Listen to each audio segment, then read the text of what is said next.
1 year since the Saudi-led coalition began its military campaign in Yemen, the country remains engulfed in conflict and humanitarian suffering. Has the coalition then achieved its military objectives? Will upcoming peace talks offer a way out? This is Inside Story.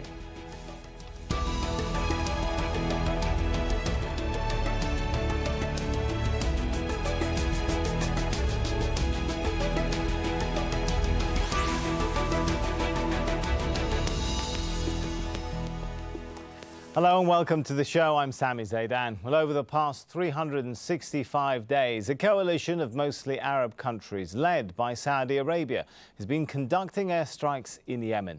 Their target, the Houthi rebels who took control of the capital and other areas in 2014. Well, the power grab forced the UN-backed President Abd Rabbu Mansour Hadi to flee to Saudi Arabia. Since then, the fighting has destroyed much of the country and killed thousands of people. Well, now armed groups, including ISIL, have become a serious threat in the country. On Friday, several suicide bombers linked to ISIL killed dozens of people in the southern port city of Aden. Much of eastern Yemen, armed militias have taken over as Houthi rebels continue to control the capital. The United Nations is warning of a growing humanitarian crisis. Millions of Yemenis in need of urgent food and medical aid, we're told. The Saudi-led coalition's air campaign was expected to last just a few weeks, but a year later, many of its objectives remain unfulfilled. The UN-backed President Hadi is still not in control of the country, and as we mentioned earlier, Houthi rebels continue to hold the capital since September 2014. There's also been some progress, though. Saudi officials and Houthi rebels held talks earlier this month. They agreed to a ceasefire set to begin on April the 10th, and a new round of talks are meant to take place in Kuwait about a week after that. Well, for more on this, let's bring in our guest to the show. In Sanaa, we have, joining us via Skype, Hisham Al-Omaisi, a Yemeni political analyst. In Jeddah, Khalid Batarfi, a senior columnist for the Saudi Gazette. And in Amman, Adam Barron, a fellow at the European Council on Foreign Relations. Welcome to you all. If I could start with Khalid, how do you see the Saudi-led campaign? Has it achieved its military goals?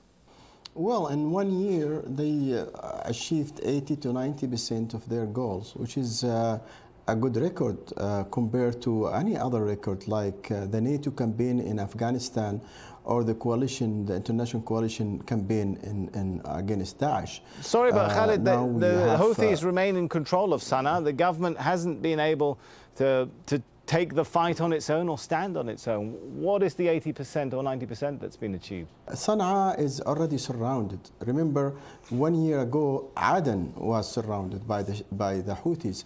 Now the opposite is true. And the decision to take in on Sanaa and Saada is a political decision. It's not military. They could go anytime, but because they are trying to do it peacefully to minimize the civilian cost, that's what is holding them up, and beside the promise of a solution, a peaceful solution. And also the tribes around Sanaa is trying its best to avoid a war that will be very costly. But military-wise, they could go anytime. So it's just Sanaa and Saada. Other than that, more than 80% of the country is back under the legitimate legitimate government that was, may I remind you, 1 year ago is fleeing the country, and before that it was under the Houthis' arms, prisoners in Sanaa. All right, let's bring in Hisham for his view of that. 80% of the country back under the control of the internationally recognized government is the view we're hearing from Khalid. Do you agree with his assessment on the progress that the coalition has made? Unfortunately, I definitely do not agree.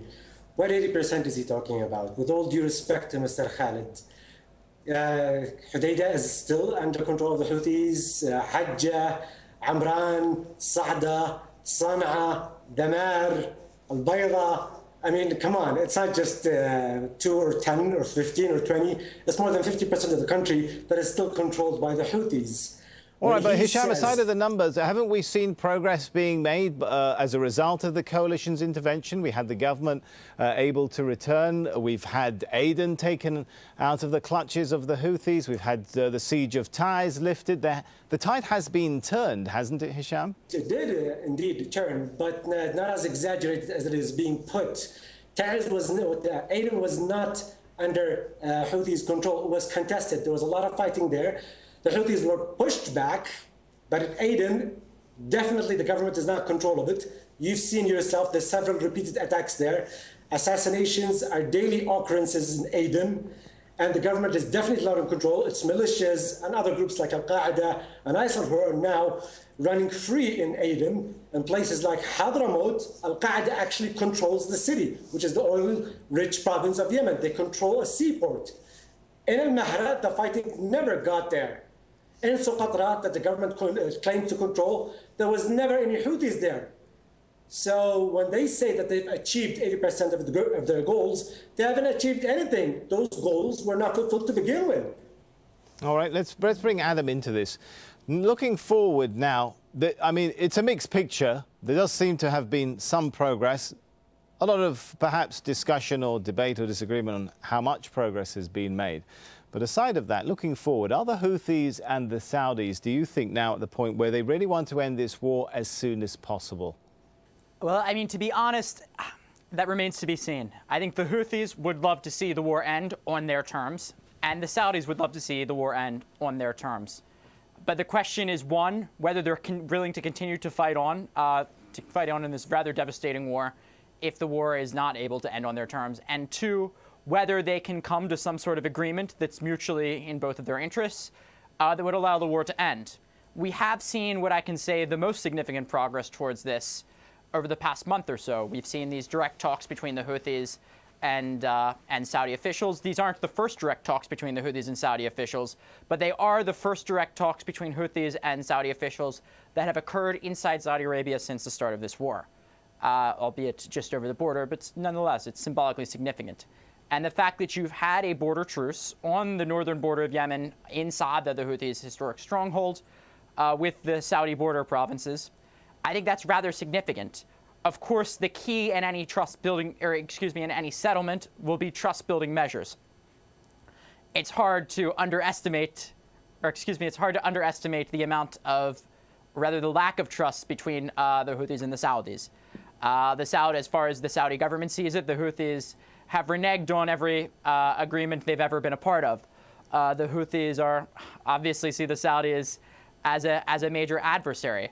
That being said, the fact that we've had not just an agreement that's led to a calm on the border, but even to the extent that the border has been demined, that is rather significant. And while there's so much more to go in terms of bringing this war to an end, it does suggest a potential path maybe being embarked upon at the moment. A potential path that could eventually, down the road, lead to peace. All right, a slightly, shall we say, cautiously optimistic from Adam in Amman there.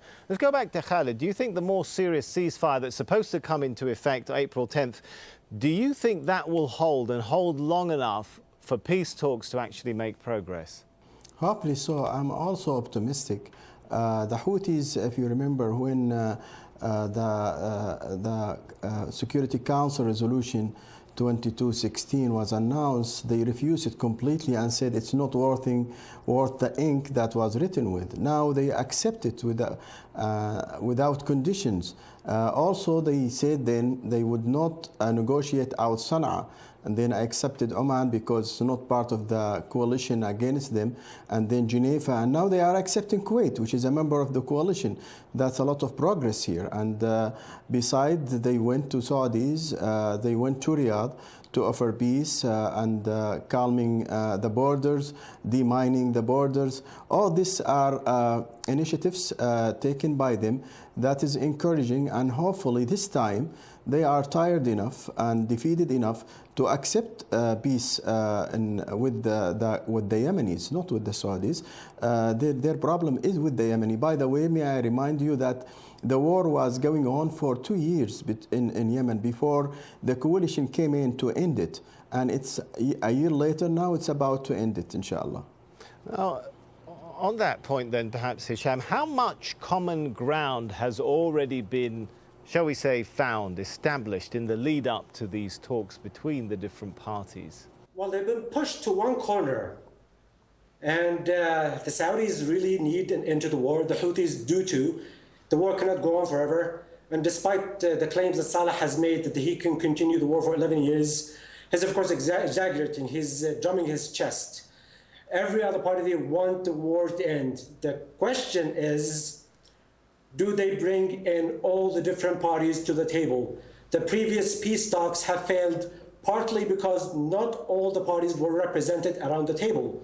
The last peace talks in Geneva, the first day it started, people in Ta'izz, the resistance, rejected the ceasefire, rejected the peace talks, and basically said whatever deal is agreed upon is not binding to us. So the question now is, the peace talks that are upcoming in April, have they invited everyone? If it's just going to be the usual suspects, if it's just going to be the Houthis and the Saudis, the war is not going to end there. As soon as they sign whatever they sign there, the war is going to continue between the multiple militias that are still on the ground.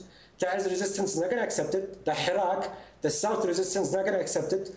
Tribes in Aden now have a vested interest. They're not going to accept whatever deal if they're not included. So did the UN invite all those parties to the table? That is the question that everybody should be asking. All right, let's ask that question. I'll come back to you in a second. But briefly again, Khalid, from your understanding of these talks, is everybody invited to the party? The Yemeni government decide who is coming, because they are talking with the Yemeni government, whether it is the Congress, the General Congress led by Ali Abdullah Saleh, or the Houthis. They decided who to come to the conference, and the Yemeni also decide their teams, the negotiation teams. But Saudi Arabia has nothing here to do. All right, Adam, on the point which I asked a moment ago, I'd like to get your take. How much common ground is there 1 year on from the beginning of the intervention by the coalition? Is there more common ground? Are there any understandings? For example, I think we've spoken earlier about the quiet that seems to be prevailing, or shall we say, relatively more quiet along the Saudi-Yemeni border, and an apparent easing of airstrikes on Sanaa. Is that indicative that there are some understandings, Adam, going into these peace talks between the different sides? It would appear so, but it's also important to remember that you've had the conflict ebbing and flowing. There have been periods where, for example, airstrikes in Sanaa have eased up, and then just to escalate once again. All right, well, hang on, Adam. On that point, on that thought, if it appears so, what are those understandings beyond simply maintaining relative calm on the border and in Sanaa? I mean, there's the calm on the border. There's also, I think you've seen an agreement to try to preserve certain state institutions, specifically the central bank. And there has been cooperation between officials on both sides, Yemeni officials on both sides of the war, to preserve, for example, the central bank and to prop up the Yemeni excuse me. So I think those have been the key things. That being said, when we're speaking of, government officials, whether we're speaking of people who are officials who have allied themselves with the current government based in Sanaa or the exiled government, it's important to remember that over much of the country, it's various armed groups that hold sway. And when we speak of the resistance, even if these resistance factions have declared loyalty formally to Hadi and to the internationally recognized government, many are pursuing agendas of their own. Many are pursuing their own aims. Many of them have different, end games for Yemen that differ very significantly between, that of Hadi. Most specifically, you have the southern resistance, the southern secessionists, who refuse to acknowledge even that they have a continued part as part of a unified Yemen state. These are all people, regardless of any understandings between various figures, these are all people that if Yemen is going to have peace, that we are going to see Yemen remain one country and be one country that is taking steps towards peace. These are all various factions, the Southerners most specifically, that must be incorporated into any deal, that must be incorporated into any negotiations, it must be incorporated into any drafting of a new social compact. And until now, I have yet to be aware of any signs that that is going to happen, even if there's been increasing talk about attempting to find means for doing so. All right, Hisham, that is quite a worrying analysis, Hisham and Sanaa. I'm wondering then, it doesn't sound like there's a lot of common ground or principles that have been agreed upon going into these talks on even basic things like a unified Yemen, let alone things like Houthi withdrawal from Sanaa, disarming, power sharing or anything like that. What's your view? Well, that's the thing. They did agree on 2216, Resolution 2216 being the common ground. However, they specifically said that there needs to be a mechanism of implementation. For Resolution 2216 to be the common ground, it needs to be translated through a committee, a joint committee. Withdrawing from Sanaa is going to have to happen in steps, not a complete withdrawal, not in terms of surrendering Sanaa. When they surrender weapons, according to 216, to a state, it's not going to be Hadi's government. It's going to be a government of unity agreed upon by both sides. So when you talk about common grounds, yes, it is 2216. Yes, it's going to be based on the GCC initiative, but the translation of the text of these two, the GCC initiative and 2216, is going to depend on a committee, a joint committee between all sides. Who are these committees? Who puts them together? Is that even that process agreed upon? Not yet. Well, the Sheikh, the UN envoy, announced that each side is going to present his list of names for the committees by April 3rd. And each side is also going to present a view, some sort of a plan for the peace talks, a roadmap of sorts. If they agree on that, we'll go ahead with the peace talks. So it's very premature for us to discuss the peace talks when the roadmap has not even been decided upon. Oh, Khalid in Saudi Arabia, critics of the Houthis would say the militia has made agreements before. They've been part of the power sharing agreement and government before, only to turn around and bring down the very government they were supposed to be sharing power with. What's different this time? Is there anything different? Is there any more reason to think all parties are much more serious? Well, the Yemeni party, the coalition, is serious all along. They wanted to implement Security Council Resolution 2216 without any omission of any part of it. In the past, the Houthis refused it completely and then accepted it with reservations, and then they put conditions. Now they accept it without a condition, without reservation. Now they are serious. If they go through this, they will find the coalition, they will find the Yemeni government is accepting of them as a political party, would be sharing, of course, half a share in the government according to the dialogue outcomes that they signed on before they rebelled against. And they could, of course, be part of this new government and new rule as they were supposed to before they decide to take it all. All right. Adam, you mentioned a point there which I think is really important there. How much the country has changed, not only the last year since the coalition intervention began, but since this conflict really exploded between Houthis and other factions. I mean, give us a sense of how much the country has really fractured. I mean, you're talking about a country where the social fabric is unraveling.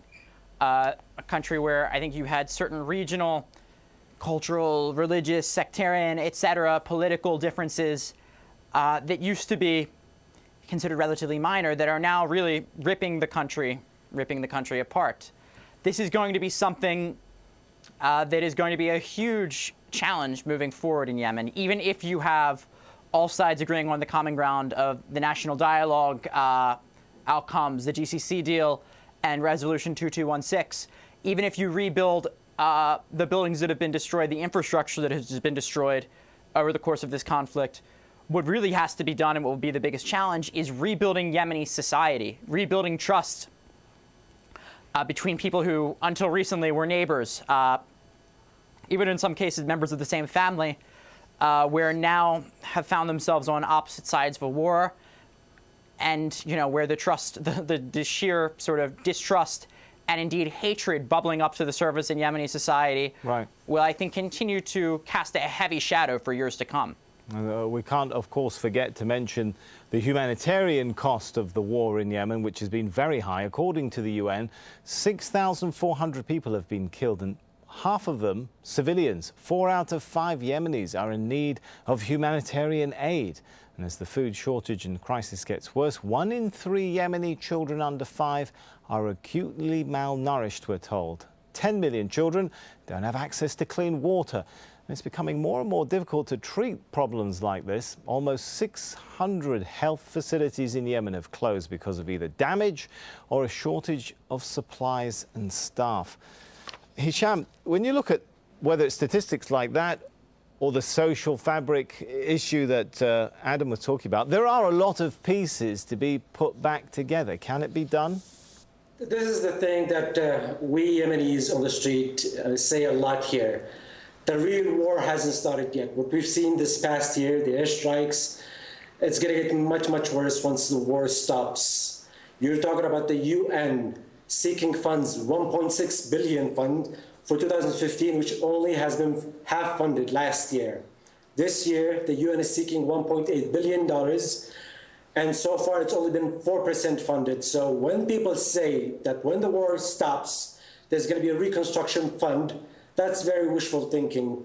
Then, when people can't find food, when families have to fight each other for opportunities, for businesses, for money, that's when the real war is going to start. That's when it's going to get real ugly.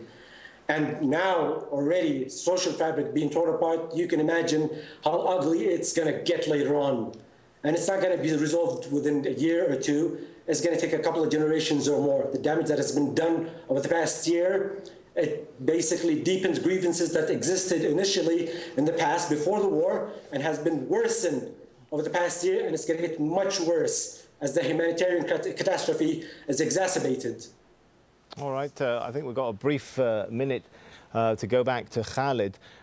Over the course of the last year, several human rights groups have criticised both the Saudi-led coalition as well as the Houthi rebels for their actions, which they have said could constitute war crimes that have cost civilian lives. If this conflict prolongs, do you think that a change in tactics will be necessary, at least on the part of governments which are operating in the Yemen, that the humanitarian cost is too high and it simply can't go on? Let us remember that the coalition came in to stop a war that was going on for 2 years before and was destined to continue because one faction of the Yemeni people, who constitute 2% of the population, want to control the rest of them. That would not have continued, would not have been accepted. So the coalition came to end this continuous war that is with all its human cost. And the humanitarian or the human watch groups that are coming with reports against both parties should have come first on ground to find out the truth, not depending on reports that came mainly from one party, not the other. Now that it's peace will come in, they are most welcome to come and find the truth for themselves before they jump to conclusions. The coalition certainly are using every sorry, Khalid, but some of these reports are coming from groups like Doctors Without Borders, who have staff on the ground. Yeah, how do they know that this bomb or this explosion came from one part to another? I believe that this should be thoroughly investigated before we can jump to conclusions. That's only fair. And then there are things that are very clear, like bombing and shelling civilians in Taiz. Who is doing this? Who is besieging the Taiz people to death, like they are doing in Madaya in Syria and other places? Hezbollah and Ansar Allah is just two faces of the same coin. We will have to end the discussion there. I know it can go on, but for now, let's thank our guests very much, Hisham Al-Umaisi, Khalid Batarfi and Adam Barron. And thank you for watching. As always, you can see the programme again anytime by visiting our website, aljazeera.com. For further discussion, go to our Facebook page. That's facebook.com/AJ Inside Story. You can also join the conversation on Twitter. Our handle @AJ Inside Story. From me, Sami Zaidan, and the whole team here, for now, it's goodbye.